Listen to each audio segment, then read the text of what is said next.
Hey, what's going on? It's CVV, Chris Van Vliet, and you are checking out the 3 Count Podcast.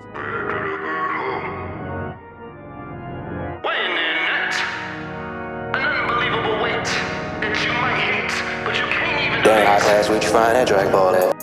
Welcome Now everybody to the entering the 200th ring. episode of Now Enter the Ring. I'm your host, Clifford Red Dog Miller. That's right, the man that leads you up this mountain called wrestling. You can call me Sherpa. You should call me your Sherpa. But like every good Sherpa, you gotta have somebody who's been there, done that, and can do it more efficiently than you can. And so that's why it's never about me, but it's about who's entering the ring. And who do we have entering the ring today? Well, this man has survived an ankle lock from Ken Shamrock, survived chops from one Tyler Breeze and Sean Spears. He has even taken an omelet off of MJF's plate. This is the man himself. You guys see him on his show Insight, and you guys also catch him on Wrestle Talk. He has been all around the world and interviewed The Rock not once, not twice, not 3 times, but 9 times. He is the man himself, Chris Van Vliet. What an intro. My goodness. Can we just end it right there? Who needs to hear from me when we've got an intro like that? Good Lord. That was amazing. Thank you so much for having me on. Congratulations on episode 200. Now, I'm not sure. Should I be calling you Cliff, Clifford, Red Dog, or Sherpa? You know what? We'll go with Red Dog because you know Okay. what? It works. It works for me. Red Dog the Sherpa. Well, first, I just want to say thank you for coming on the show. I definitely am hyped about this. No, it's my pleasure. Thank you for reaching out. Thank you for being on the live with me the other day. And man, I'm excited to dive into this. Yeah, so right before we were going to start recording, I told you that all this is because of you, right? And I say that because when we first started this show, and this is going to be awesome, this is something that the even my fans don't know, right? So when we started this show, I actually hit you up on Twitter and asked you a question specifically. How do I bring on wrestlers to my podcast, right? And interview them? Because I saw your interview that you had done with Dolph Ziggler in his hotel room in Florida. And you responded by just saying, like, hit up the indie scenes, go work those rounds, talk to people little by little. And then once you start getting a following, start asking bigger names to come on. And so I followed that advice. And every once in a while, like I would drop into your lives and just like ask a random question, right?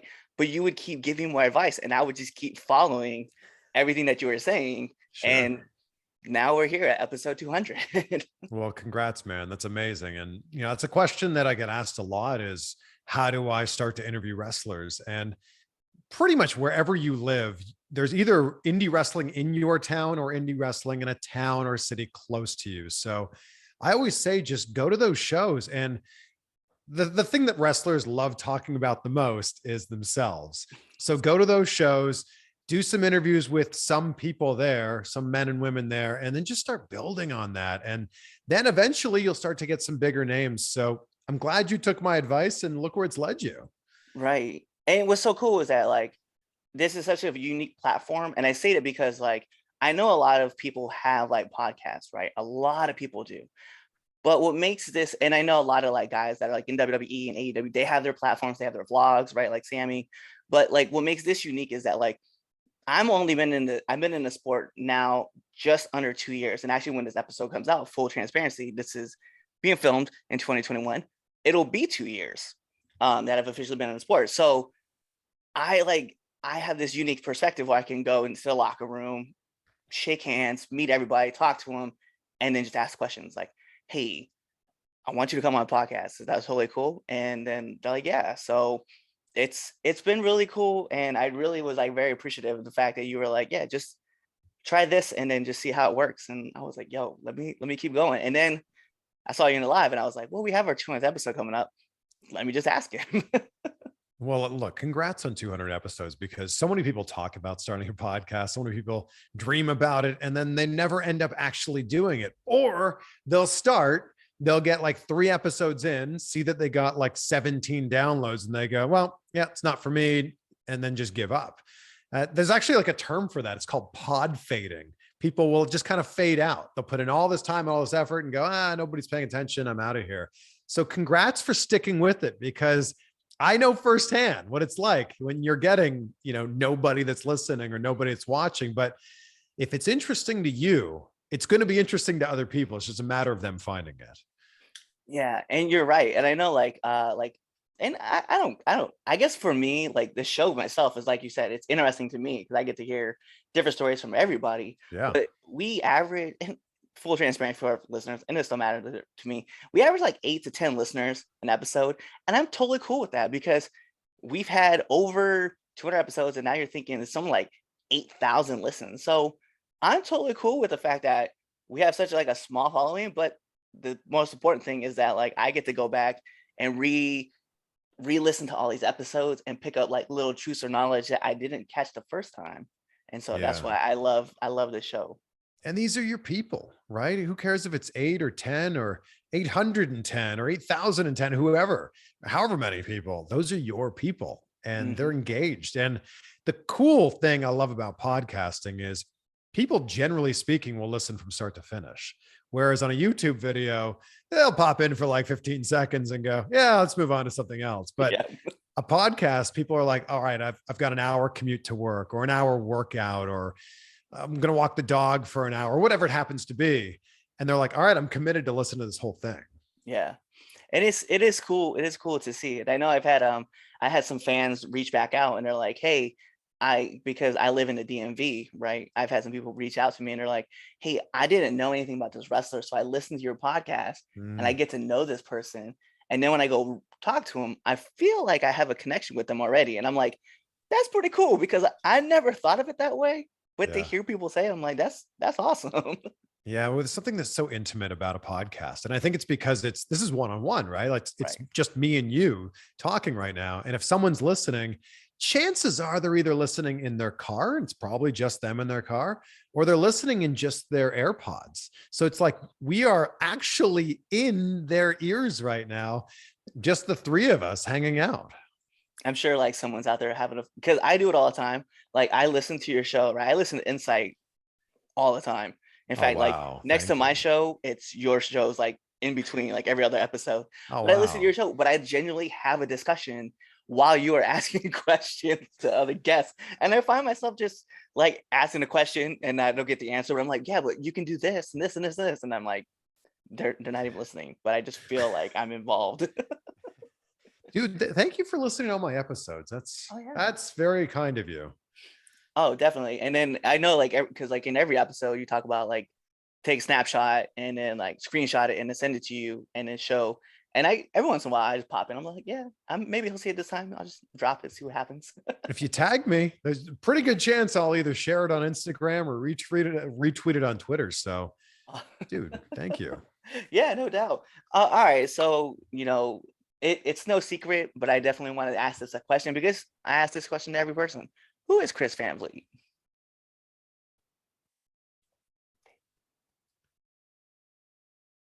Sorry. Okay, you're back. You were frozen for a second there. So first question right off the jump, I was just going to ask is who's Chris Van Vliet? That is a great question. I'm still trying to figure out who Chris Van Vliet is. Thank you for pronouncing my name correctly, though. I think that's a really big part of it. Yeah, it's pronounced Van Vliet, and I get, man, so many different pronunciations of that. But I think I'm just someone who's passionate. I'm passionate about all the things that I am passionate about, which are broadcasting and sports and obviously pro wrestling. Now it's a lot of content creation and the things that I love, bass fishing as well. And I've turned that into a business called Woo Tungsten. Sorry, I got to pronounce it correctly. I'm a passionate person and I'm a curious person. And I think that I'm at the intersection of all of those things coming together, which has led to the career path that I'm on. That's awesome though. And it's like when I listen to your show, like it is like your positivity is intoxicating. And I find myself like just being genuinely excited because I'm like, you can tell like there's certain people that you listen to and you're like, you're not in the right, you're not talking about the things that you want to talk about. You're talking about things that somebody else wants to talk about. But when I Sure. listen to you, like you genuinely want to talk about those things. And it's infectious. And I find myself like laughing along with like everything, whether it is like MJF force feeding you an omelet or it's taking 22 chops like in a ring. Like I'm like, wow, like, but you get to see those interviews, and then you see the connections that you make with those guys, and it just seems like two friends just talking in a room, and I get to like just hang out and listen. And those have always been my favorite kind of interviews. Like even growing up before I had the great privilege of being able to be on TV or be able to be on the radio is I just love people that made broadcasting feel like real life. And I think that we grew up in a time where, I was a kid in the 90s. We grew up in a time when a lot of the television presenters and a lot of the television hosts were speaking like they were like speaking down to you. They were speaking like, welcome back to the show. Here we are. And I just never thought that people, people don't really talk like that in real life. So I was really drawn into people like Ryan Seacrest, Joe Rogan, when he was hosting Fear Factor, was drawn into that very authentic style of talking to the camera like it's your friend, or talking to your interview subject like you've known them for years, even if you just met them. So I was very drawn into that. And I just kind of wanted to try to replicate that in my own style. I love the idea of treating these as conversations rather than treating them as interviews, because I think that you can really get scared by that word interview with a capital I. I think that it kind of freaks people out, but when it's a conversation, it's so different, right? Like if you and I were to go out for a beer tonight, we wouldn't be like, all right, so I'm going to say this, and then Cliff is going to say this. And when he's done saying that, then I'm going to say that. You wouldn't do that. You would just be present in the moment. You'd be listening. So I've really tried my best to do that as much as I can. I'm not always successful at it, but I try to just stay present in the moment and genuinely listen to what that person's saying. I feel like that's something that's kind of lost on a lot of people, is that and I say that in the sense of like, even when I see people go to like wrestling shows, I see people at concerts, right? They're always on their phone, or they're just not present in the moment, right? Like something like I do with my character, right, is, and this is the most ridiculous thing, but I love it. So my character is like Deadpool meets the wrestling world, right? And in the sense that I do this move where a guy will throw like a line, I'll do a forward roll, I pop back up, and I shoot him like in the shoulders and in the knees. I have a pretend gun. I know it's pretend. I know the crowd knows it, but they laugh they get a kick out of it. And you can tell like who saw it and who didn't. Because when it happens, everybody is like, you'll see them who's like, what happened? And then Yeah. they see the next move and they're like, what did I miss? Because everybody Yeah. else is like laughing about it. And I had one kid when I first did it, right? I had one kid tell his dad, he didn't even remember my name, which was one thing. I was like, all right, cool. But he goes, Dad, I got to meet the guy who goes pew pew pew.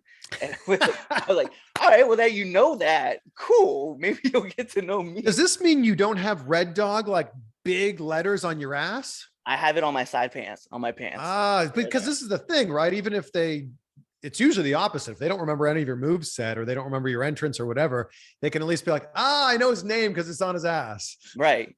And then you would see like a big red dog like on my leg. Okay. Like it's genuinely like one of those things that like I laughed about it, and the kid was so cool. Like, like I took pictures with him and stuff like that. But I thought it was funny that the one thing that he remembered was the gun spot. And so I was like, all right, cool. But I could tell like nobody else, like some of the people that were watching, they weren't watching. And I could see it in the crowd. They're like, what did he do? What happened? I'm like, be present, like have that conversation. It's fun. Well, also what you did in that moment, and this is a big thing I learned from Bully Ray. I asked him like, what's the best advice that you have for workers that are coming up? And he said, get over. That's it. Like, get over. I don't care how you do it. Just get over. And that's exactly what you did in that moment. So great job. It's funny too, man. Cause like you see, like I've seen like the changes in like certain characters or certain people and how they portray their character. And I've watched like the changes, and the reason like even my character is like Deadpool, right, is because I was former military, and then I transitioned into the wrestling world.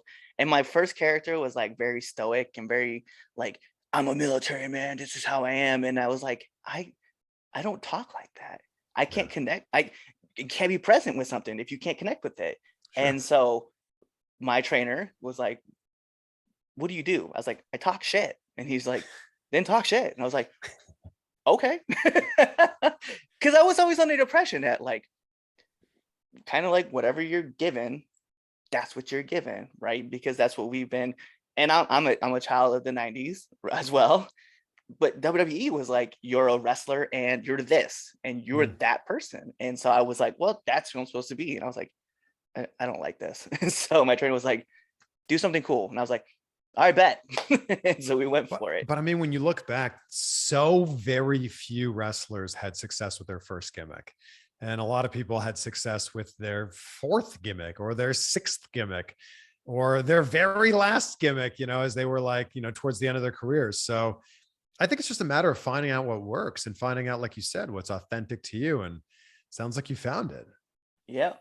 Um, I I don't know, like what got you to love pro wrestling though? I was always aware of it growing up. Again, as a child of the 90s, I was aware of it. Like it would be on TV at my grandparents' house. Not that my grandpa was a huge wrestling fan, but he just loved having sports on the TV. So if it wasn't baseball or football or especially hockey growing up in Canada, wrestling would be on at a Saturday night. So I was aware of Ultimate Warrior and Coco Beware and Macho Man, like all those characters. But I didn't really start watching till the late 90s, when the Attitude Era was a huge thing. And it's because of my very good friend, Vince. No relation to Vince McMahon, of course. No, not Vince McMahon. So I had a really good friend when I was 16 named Vince. And you do this crazy thing in the 90s. When you have a good friend, you do this crazy thing called talking on the phone. Wild, right? So we would talk on the phone every single Monday night. And I knew that exactly 9:00, our phone call would come abruptly to an end because he had to watch wrestling because he was a huge fan. And one Monday night, we weren't quite done our conversation. And I said, all right, let me put this on TV. We'll continue our thought here while we're both looking at the TV. And I just sucked into it. Like I loved it, immediately loved it. And it was Austin McMahon was the big storyline at the time. And I just fell in love with the larger than life characters and quickly became a huge Rock fan. And so much so that I would walk around my high school asking people questions simply so I could shout, "It doesn't matter what you think," at them. And I went from watching no wrestling to watching every wrestling show that was, on TV, WWE and Nitro. And I watched Thunder and I watched ECW and I started watching the pay-per-views. I became a backyard wrestler in a backyard wrestling federation in my hometown of Pickering, Ontario. So I just, again, back to what we started talking about at the beginning of this interview, I'm a passionate person and I became passionate about this. And like a lot of other young wrestling fans, this became a really big part of my identity. And I loved it and still do. Yeah, it's interesting because like I got introduced to it through my aunt. And we were sitting down and she was like, it was Saturday morning, right? I'll never forget it. Saturday morning, and I'm sitting on the couch and she goes, "Here, just watch this. And maybe you'll like it, maybe you won't. I don't know." And so she kind of like left me. She went to get some cereal and stuff, and she came back, and there's this guy wrapped up in the ropes, and he's like struggling to get out. But there's another dude with a giant cobra, and then the cobra bites the other guy. And I was like, "Is it always like this?" And she's like, "No." And she's like trying to cover my eyes. I'm like moving around trying to watch. Didn't they put like red X's on the screen during that? Yeah, they did. So ridiculous. It was a Saturday morning show. It came on like right Yeah. after my cartoons. I was like, what is this? And I remember like at that moment being attached to Jake the Snake Roberts and as Yeah. well as Macho Man. And then later I would end up finding it again with this upright kid who was from Canada as well. And they would refer to him as the Lionheart. Mhm. And then I fell in love with wrestling all over again because of Chris Jericho. And then ultimately I found Rey Mysterio. And I was like, this is where I gotta be. And I feel like it, and you might have the same thing too. Do you ever feel like no matter what you did in your life, like wrestling was like always around, like almost to like point where you're like, I feel like I'm supposed to do this in my life at some point? Yeah. I think whatever it is that you're interested in, you can find that somewhere in your life if you're looking hard enough for it. But I would turn like everyday situations into wrestling promos, or I would, I ran for vice president of my student council, like right after I became a big wrestling fan. And oh, it was so stupid. I had my friends dress up in APA shirts and like pretend they were part of the AP. It was so silly. So yes, I completely relate to what you're talking about because I did it. I did it in my everyday life. I would find scenarios that had nothing to do with wrestling and I would weave wrestling into. We had a when when Survivor was a new show on TV, which was on Thursday nights, we did a Survivor day at my high school. And I went, well, not everybody likes Survivor, but you know what else is on Thursday nights? SmackDown's on Thursday nights. So this is going to be Survivor / SmackDown day. And like my other members of the student council were like, I guess. And that was the way that I process things. And that works. You know, it's funny because like when I was in college, I was on the wrestling team and I had another friend that enjoyed watching wrestling as well. And we used to watch Raw and SmackDown together. And then we both left college, right? It was what it was. But we ended up both joining the military. We both ended up finding each other again because we lost track of each other. We both found each other in the pro wrestling scene. Oh, wow. And yeah, so it was crazy to be able to reconnect with him and talk with him. And now like he's all over the place. He's getting more and more massive, and I'm super happy for him. But yeah, it's crazy to think like how wrestling has always been like attached to me. In fact, so much that I've introduced my daughter to it, and she has her favorite wrestlers, and she gets to talk to them. She gets to talk to one of them whenever she wants. Like they're super cool with it. So it's definitely been awesome to be attached to it. I'm just curious, like I know that this is like the world that you wanted to be in, but how did you find yourself in getting involved in the sport? So I was always working as an entertainment reporter and television host. Like when I started my broadcasting career, that was mainly what I was doing. So when you work in entertainment news, you have the great fortune of being able to interview people from all different walks of entertainment. So actors and directors and comedians and musicians. And then every once in a while, wrestling comes to town and you get to do an interview with the wrestlers. So the first time that WWE came to town, I was working in Vancouver for MTV2 Canada. And I just said to my boss, I said, do you think we could interview a wrestler? And she said, yeah, we've done that before. Sure. And I was like, oh my God, I get to interview a wrestler. And it was Bobby Lashley. He was the ECW champion at the time. This was 2007. And that's kind of how it started. Every time WWE or Ring of Honor or Impact was coming to town, I would just find a way to interview them for a TV segment. And that was kind of it. It was once a year, then it was twice a year, then it was 3 times a year, and just kind of kept ramping up. And I was taking the raw versions of those interviews, the uncut versions, putting them on my YouTube channel simply because I wanted people to be able to share the full experience with me and like taking the full interviews. So that was kind of how it began. But I was always passionate about wrestling. I went to wrestling school when I was 20, was kind of at a crossroads where I was like, do I continue with school, like school, or do I continue with wrestling school? And it was like, which one do I want to do? And I decided, I'll go with school. I'll get my communication studies degree. Wrestling will always be there and, always has been there. And I've been able to have a broadcasting background. And then every once in a while, just dip my toe into the wrestling world, whether it's with an interview or maybe a spot in the ring or, main event, like ring announcing or something like that. I'm just curious though, for you, because I know like you said, like you're a massive fan of The Rock. What was that moment like when you actually got to hit the rock bottom in an event? That was not really that planned out. So in a nutshell, I had this year-long storyline with Nikki Valentino. This is Prime Wrestling in Ohio. And I was the guest ring announcer for a match between Johnny Gargano and Jimmy Jacobs. Like, how cool is that, right? Yeah. And Jimmy Jacobs was the heel at the time. Nikki Valentino was in his corner, and Nikki Valentino came over to grab the chair that I was sitting on to try to win the match. And I was like, you can't have this chair. We're fighting over the chair. He ends up hitting me in the head with it. But it's caused a big enough distraction that Jimmy Jacobs loses the match. And Nikki Valentino goes on a losing streak for the next year, and he blames it on me. So we have a year-long storyline leading up to this match. And I'm like, I'm not gonna wrestle you.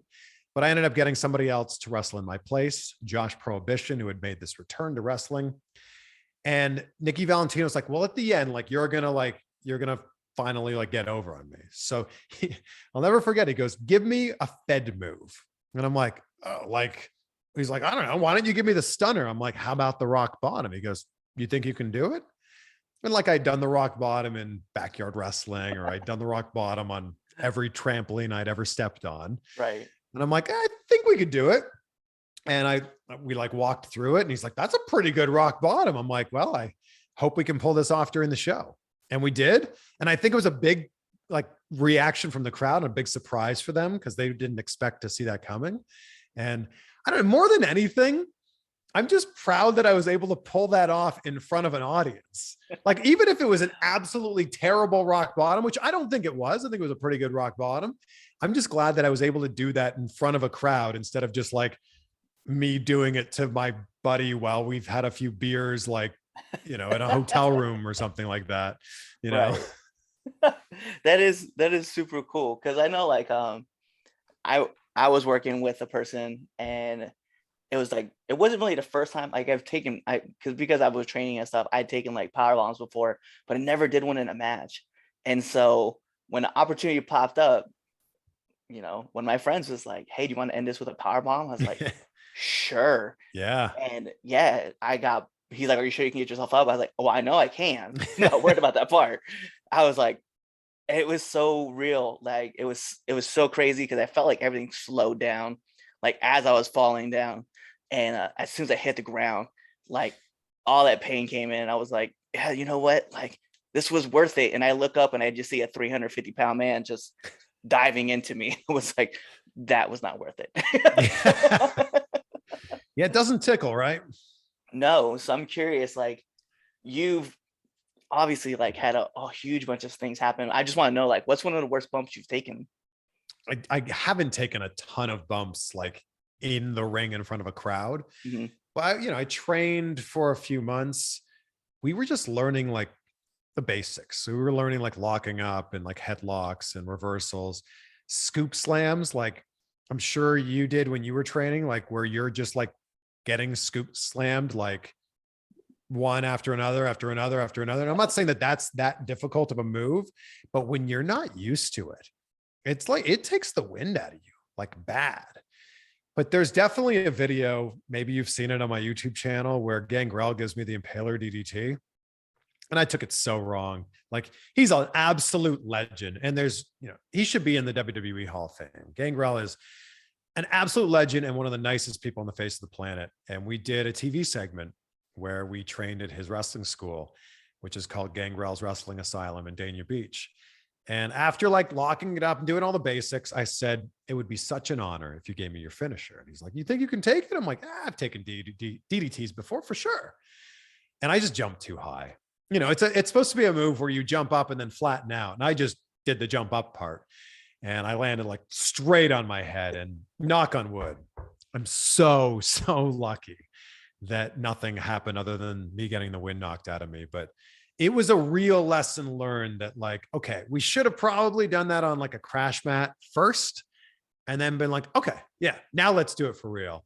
But I went right into it and just got a little too into it, I think.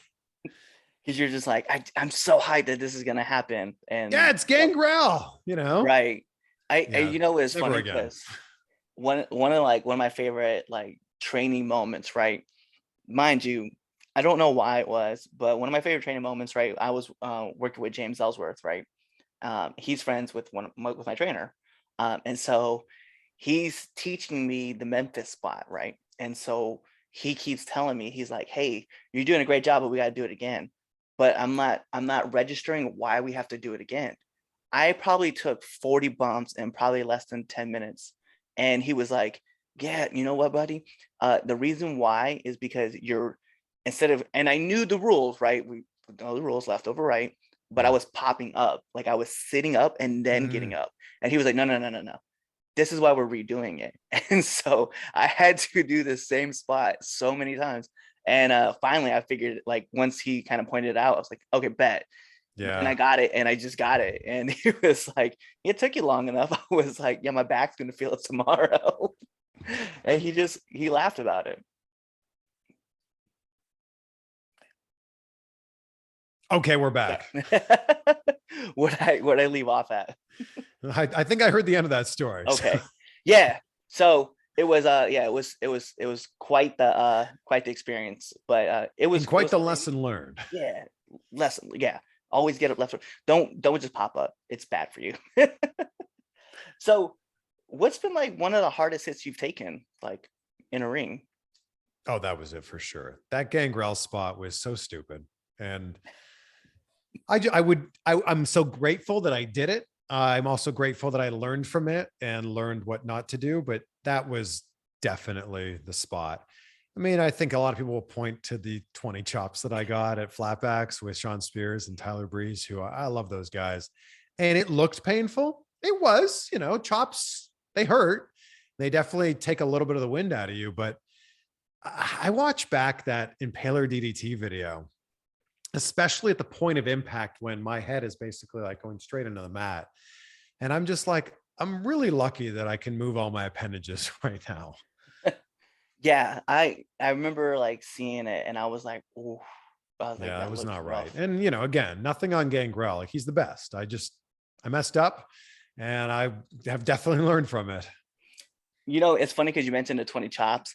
Like before, like whenever I'm working with a guy, before I ever like we'll be doing something, I always think of Peyton Cassie, right? And I'm always like, chop him, and then I just lay in. I lay one in every single time. I thought that moment was so funny, and it stuck with me. And it stuck me so much that whenever I'm like in a match or I see my friends are working one, once I see him hit the corner, this is the first thing I yell out. And they always know it's me, but I'm always yelling that out. Look, I was in the ring with three either current WWE superstars at the time or former, Sean Spears was working for AEW or is working for AEW. I'm actually really glad Peyton Royce didn't add on to those chops. Like very well could have been 22 chops, and I'm glad that it wasn't. What's been like one of the hardest lessons that you've had to learn as you've been like coming up? Oh my gosh. I feel like I'm learning them every single day. And I think that Ryan Seacrest said it best, where if you're not watching your old stuff back and kind of cringing a little because you've improved so much, then you're not going in the right direction. So I think it's just been like constantly like improving. And I think it's every single day you're learning something.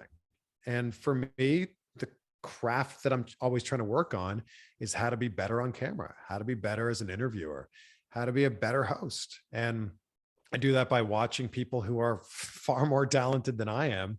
And I just think the biggest lesson to learn is that you're never done learning and that you should always be taking that student mentality of like, okay, what can I learn today? And great, what can I learn tomorrow? And just kind of moving forward with that. I like that because it's awesome that you said that, because every time I do watch back a lot of these and I cringe a lot. But I think like CM Punk, right? CM Punk said it too, where he's like, I'm a white belt for life. And Mm, I think about that all the time. Like yep. I try not to, I had a really bad habit of downgrading myself so much to the point where like it wasn't like humbling yourself. It was just straight being negative towards yourself. And I had to cut that out and start telling like, dude, like you have to look back at the people you talk to and the lessons you've learned. And then hearing CM Punk say that, and I was like, that clicked with me instantly. Yeah. So I definitely love the fact, I love the aspect of just saying you're a student for life, like be a student for life. It's Yeah, important. and you're always going to be your own worst critic. But I think it's important to also celebrate the little wins along the way. And I think that there's a lot of bad in every situation, a lot of bad in every match or interview or whatever it is, every conversation. But there's also a lot of good too. So I think it's important to go, all right, this needed work, but hey, that was pretty good. I like that. Oh yeah, definitely. I 100% agree.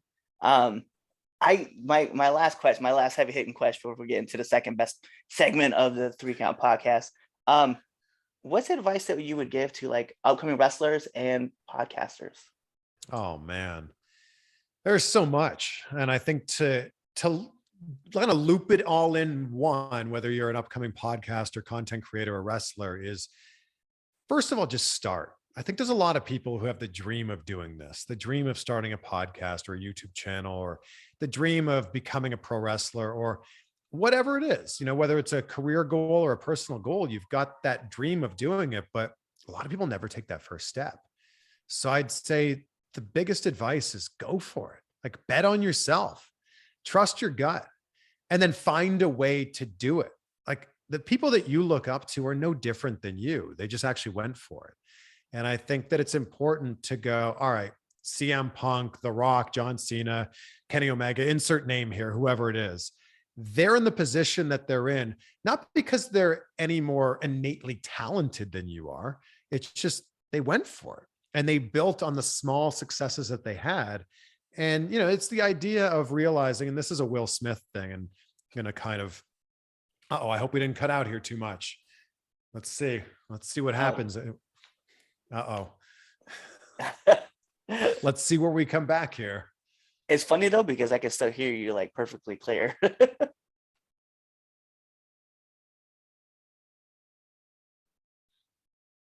Okay, you were frozen. So I wanted to make sure we got the story in. Will Smith tells this great story about building a brick wall. And I think the idea is you would look at this as like, oh my God, I've got to build this brick wall. And he said, no, your job is to lay a brick and then try to lay the next brick better than you laid that last brick. And then to keep doing that. Your job isn't building a wall. Your job is laying a brick. And it's important to look at those people who have accomplished the things that you want to do and go, they've done this step by step by step by step.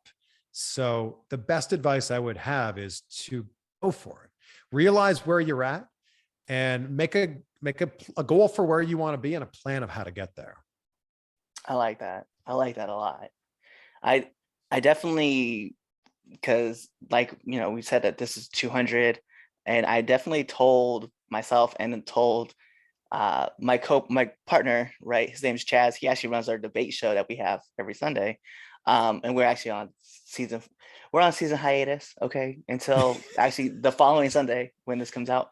But we the plan is to do 100 interviews next year, right? Love for it. 2022. Yep. And again, taking something that you always say, vague goals give you vague results. And we're I was like, I want 100 interviews that I want to release one every week, or twice every week. Yep. And I want to go out, and as like, the name of the game is to get at least one dude from the WWE and at least one person who's on the main roster for AEW, right? And I've always told people that if I get my big three, I would retire from the show tomorrow, right? and the big three is Rey Mysterio, Sting, and Chris Jericho. I was like, when I get those guys on the show, when I get the last one, that's it. Like, no, that's not it, because then you'll have a new goal after that. I was like, but to me, like, that's the mecca. Like, those are but it's white belt for life, right? So it's once you get those three, it's like, all right, well, who else? You know what? It's a great way, because like, to me, it's like, this is the goal. Like, I'm gonna interview so many people, and I'm gonna get knowledge from everybody, and we'll see where it goes. But I was like, those are my big three that I'm like, I will get those interviews one day. I love that. So those are all my heavy hitting questions. So I definitely want to get into the second best segment. And you're probably wondering, what's the first, right? And that's the Red Dogs Power Rankings that you can find every Sunday on our debate show. And so this is the 3 Count Podcast, 10 count questions. And Mr. Van Vliet, this is how it works. I'm going to fire off 10 questions at you rapid fast. Whatever's your answer, that's your answer. Okay. All right. So we'll put on the imaginary timer for added pressure. Bing. Okay. So much pressure now. Here we go. SmackDown or Raw? Both. Favorite movie of all time? Back to the Future, greatest movie. Hey, we go from two trees to one, all because we hit a tree. Mario or Sonic?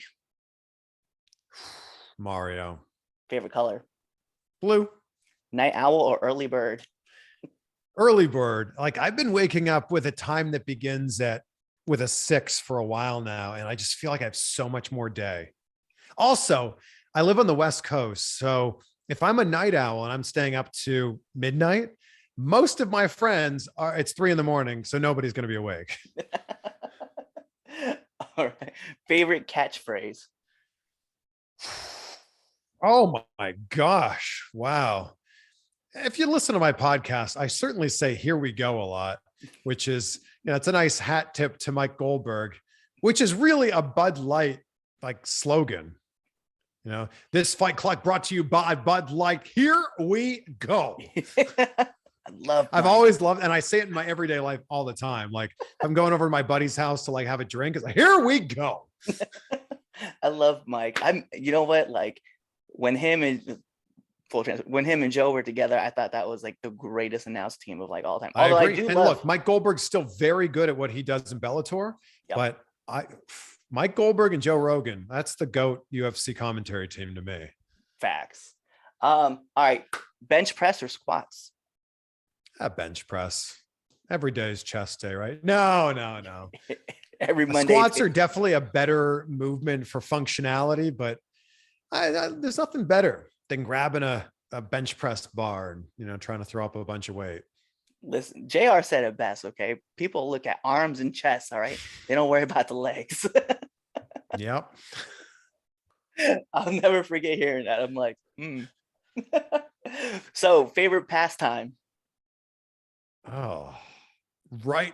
Probably right now, it's probably hiking. I do so much hiking out here and it's such a great exercise. So look, I will put that under the umbrella of just like working out or exercising. I just love it, but also fishing, love bass fishing, been super passionate about bass fishing like almost my whole life. So there you go. There's 2 and eating pizza. So 3. Nominate one person that you want to see on the show. My show or your show? On my show. Chris Jericho.